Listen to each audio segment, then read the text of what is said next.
Yes, sir. This or that, folks. This is, unfortunately, round 2. And this time, I'm positive I'm recording. Ladies and gentlemen, before we get into this, if we sound polished and really good at this segment, it's because we may have done it before. Me and Brandon just spent a good 5 or 6 minutes speaking to the void. To the void. To the void. I thought I was recording. I wasn't recording. And we were going as if we were recording. So this is round 2. And Brandon, how do you think about my stupidity? Is it that dumb, or is it okay as a friend?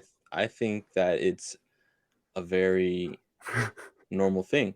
Yeah. You know? Sometimes, you're just the lights shut off. When I used to stream on Twitch, I used to always be playing, and I realized I'm not live on Twitch. I'm like, oh, I've been playing for 30 minutes.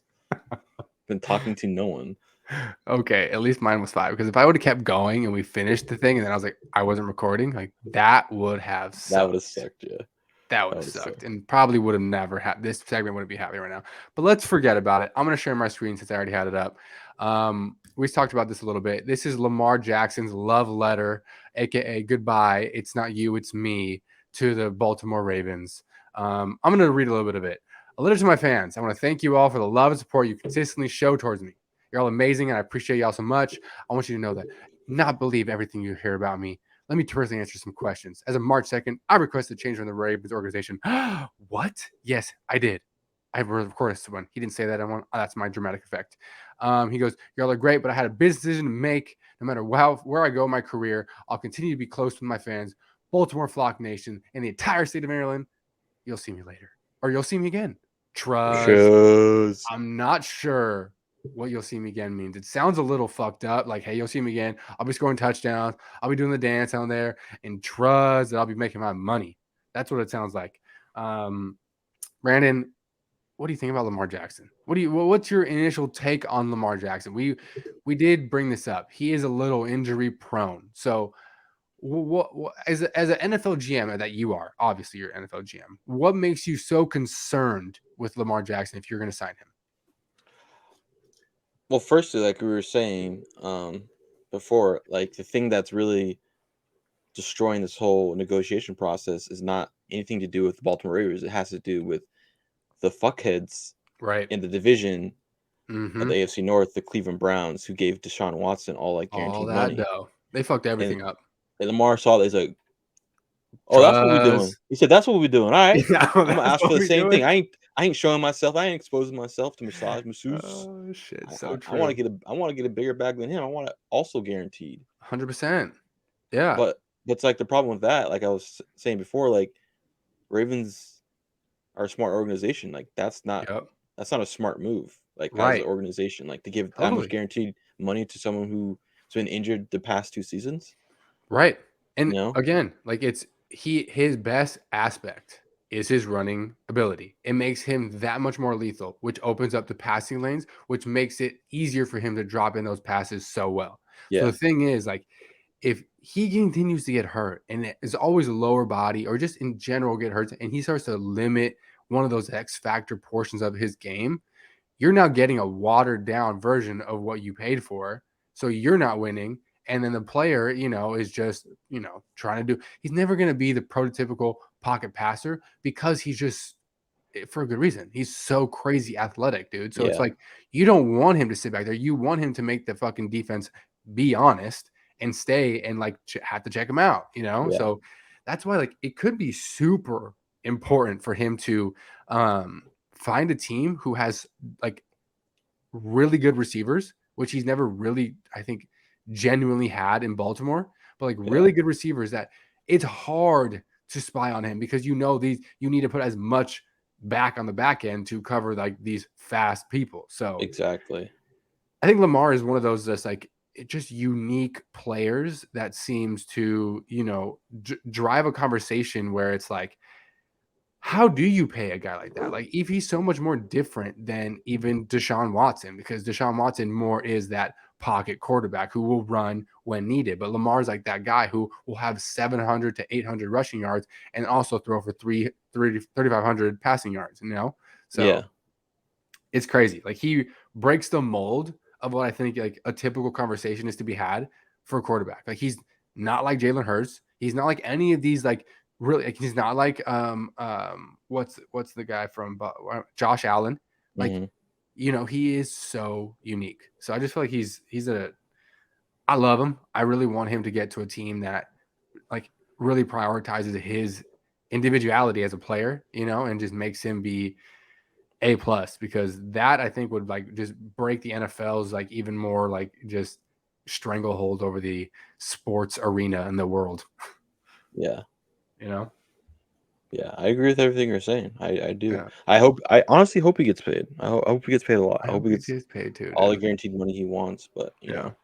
it We'll is see. strange. What do you think? Do you think there's a little bit of maybe potential collusion going on, because all these teams are still not like Right. there's no teams are coming out. I don't know. Maybe they're trying to like hold their cards close to their chest so they don't like get Sure. screwed on a deal if they're trying to trade for him. Sure. Yeah. But it's do you think it's weird that none of these teams that obviously need quarterbacks that aren't coming out saying like we're willing to get them, like the Colts, the Falcons, Yeah. Yeah. even the No, totally. Panthers, I guess Raiders just got Jimmy G, but Sure. But even before, yeah.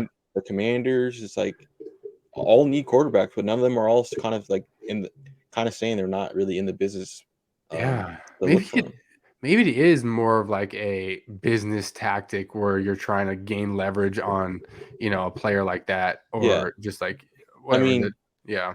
because if you think about it, if you were to give him the guaranteed, like majority guaranteed contract like he wants, Right. then as owners, they're probably all together, like thinking like, hey, let's all stand together, like not do that, because that means in the Exactly. We got to future we're gonna rewrite the market, yeah, dude. we're gonna be doing that to everyone, which is like Dude, you, Brandon, okay, dude, this is Sodgate 2.0. you know what I mean? Because like This might this be is something different, Brandon. yeah, you know what I mean? It's like because in the long run, it would obviously you have to pay a lot more as owners. You know what I mean? So we're calling this collusion gate. There might be some a little handshake and a nod. A little Every wink. owner is giving a little handshake and a nod, saying, "Hey, we saw what idiots the Browns were giving Deshaun Watson that enormous guaranteed contract. Why don't we all just say, we are not going to pay this guy who's now made it public he wants a trade. Let's make it so he cannot get the same amount as Deshaun Watson. So we, as owners, will benefit down the line. We'll rewrite the market and make sure this Exactly. next quarterback, who arguably is better than Deshaun Watson, we don't get him paid the money that what Deshaun's getting or what he actually deserves. So that could be a little bit of a Yeah. conspiracy theory You, that is, you don't need a tinfoil hat for that one. you'd be crazy to think that 32 billionaires haven't at some point already within their business already made multiple like Yep, behind closed door agreements with other companies. I'm not saying like NFL teams. I'm saying like just 100%, they've done it before. I'm sure at some point in their lives, they're like, why not 100% do it again with other billionaires who are all in the same like business as me? You know what I mean? business, Save us all exactly. money. And it only benefits everybody. If one Exactly. quarterback doesn't get paid the amount he should be, that means every quarterback doesn't get paid the amount it should be. Why do we always say we're waiting on so and so to show what the market is for running back or tight Exactly. end or whatever it may be? It's like that's what happens in the NFL when it comes to contracts, when it comes to negotiations. Like, you have the big fish that bites, pays a bigger, maybe a perfect example. Again, we're going to use Deshaun Watson contract until the fucking day, like everywhere. Like, he is the prototypical.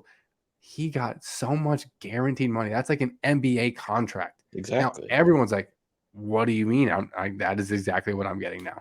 Exactly. So Exactly. like, if Deshaun tomorrow fell off a cliff, they're paying that man. Like, if he never played another game of football, they have to pay that man. Do you Yeah. understand this, folks? Exactly. That is the thing. Like, he could do You nothing. could pull a Calvin Ridley, say like mental Yes. health and like sit out, and there. Guess what? Yes. My They're money's still paying coming. him. My Yes. money's still coming, bro. Ay. Okay. So we're gonna play the this or that game now, Brandon. We're gonna pick the team that we think would best suit young Lamar Jackson. So why don't you go first, young GM Brandon, young OGB Gilly?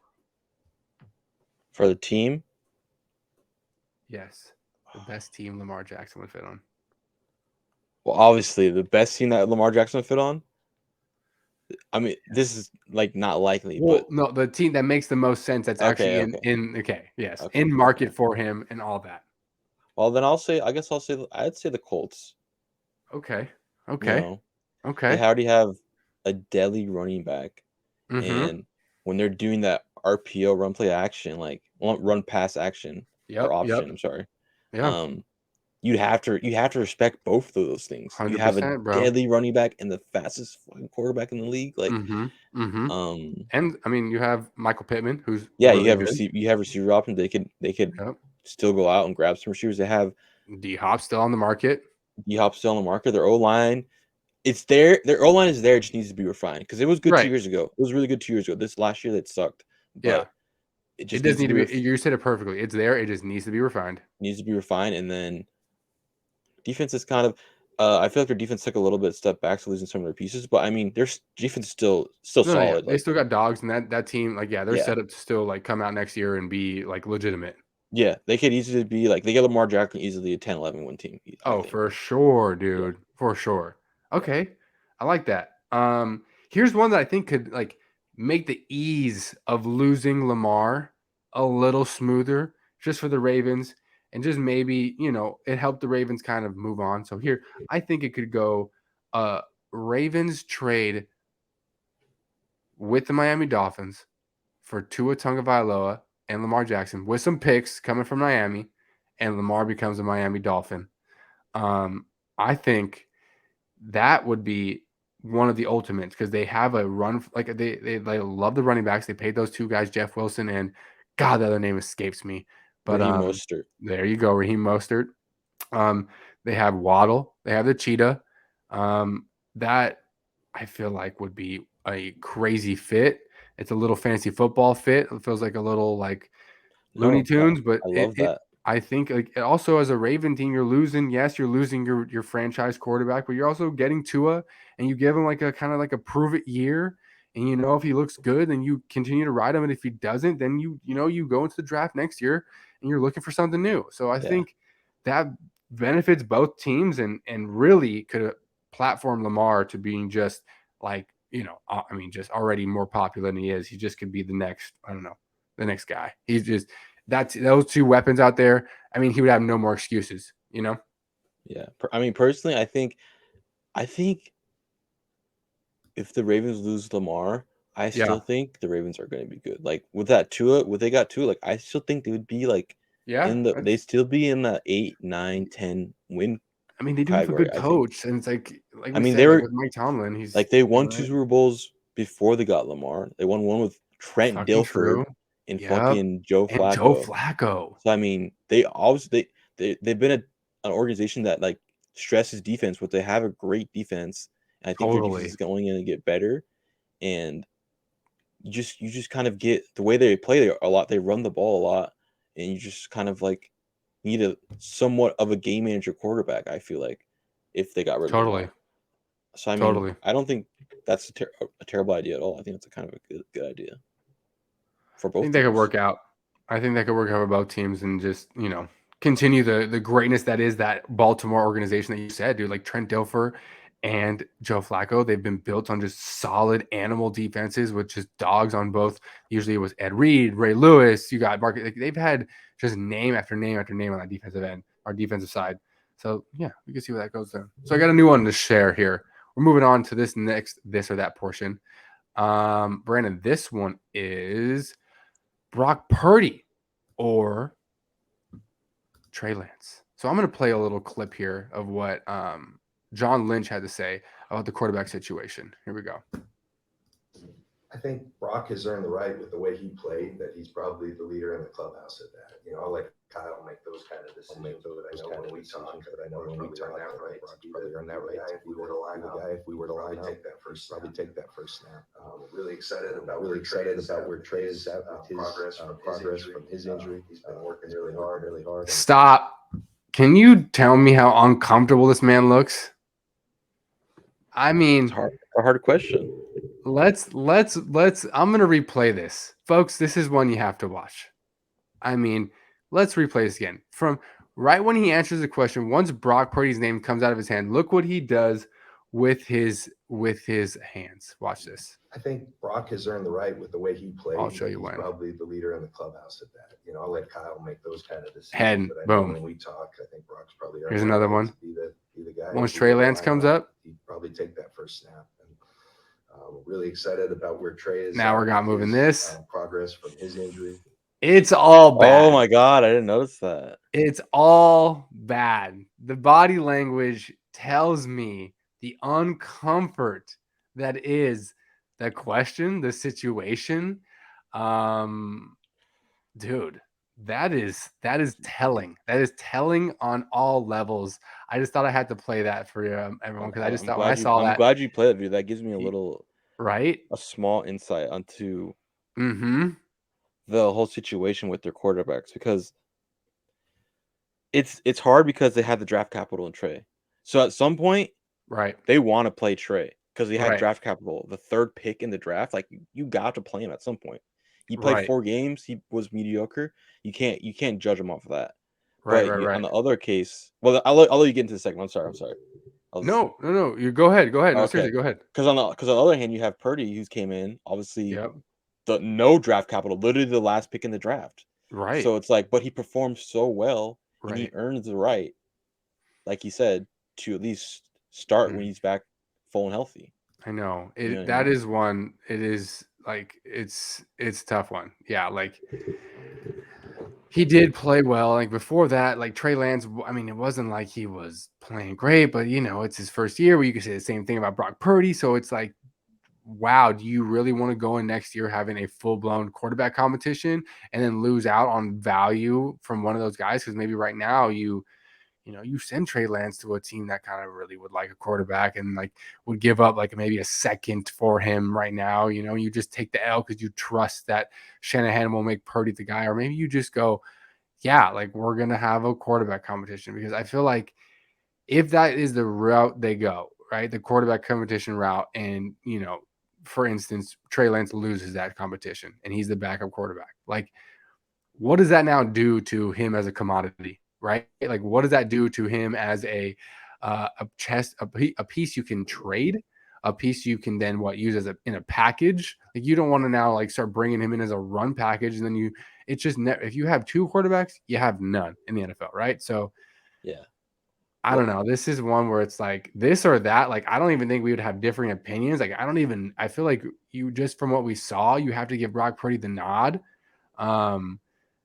because that's just common sense. Like, really though, from how he played, there was zero limitations to what he could do on the field when he was like playing. Well, I should add this. They said that there's a good chance that Purdy will not be ready by the beginning of the season. Damn. So if de facto, it's going to force Trey to start some games in the beginning of the season. This is my bold prediction for this 49er team. Trey is gonna start the season, right? Because obviously Purdy's not gonna be 100. Mm-hmm. And the 49er team is so good, and it's such a quarterback friendly system with Shanahan's offense. I think he's gonna be comparable enough, because I think they're gonna be winning games. I think he's gonna be comparable enough to keep starting him, and if they're winning, if they're like say Purdy comes back like week like 6 or 7, and they're lost like 1 or 2 games.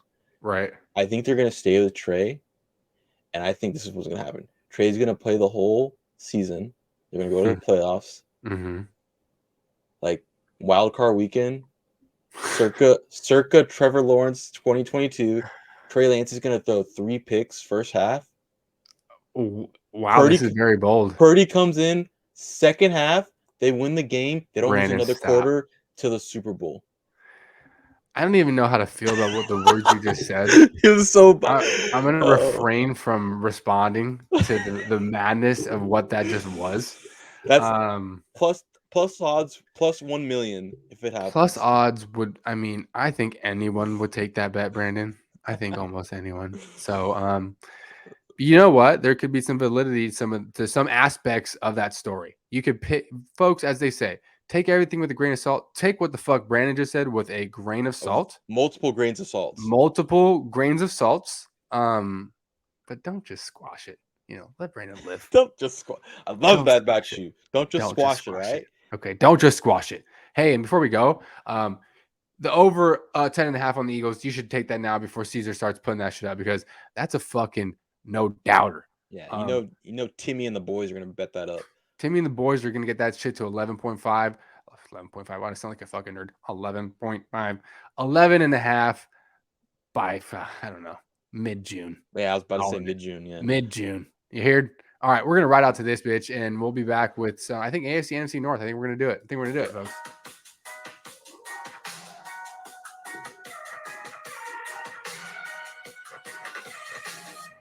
Peace.